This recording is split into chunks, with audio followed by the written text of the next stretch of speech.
mu gakiza niho twigira dushobozwe na mpemu yera, niho twigira kwiyambura ukwikunda no guserva inyungu zacu, tugatangura guserva inyungu z'abandi, tugatangura gukorera inzu y'Imana, tukumva dushaka gushigikira igikorwa c'Imana, tukumva tugomba kubwira abandi bantu Yesu, tukumva tugomba kugira effort mu nzu y'Imana. Niho hantu twigira, niryo shuri ryo kwiga kwiyanka.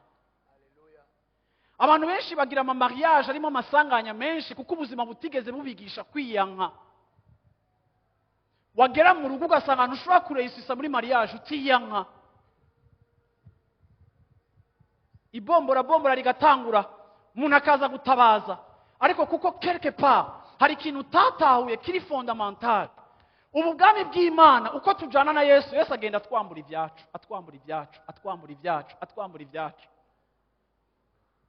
Yesu ashimwe cyane. Haleluya. Yesu ashimwe cyane.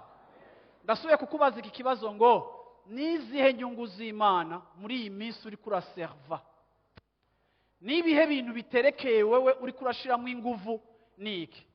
Atabihari dusaba Imana ati Mana mpa gukunda ubwami bwawe, mpa gukunda inyungu zawe, mpa gushira imbere inyungu zawe, kuko ibi nivyo bizana umunezero.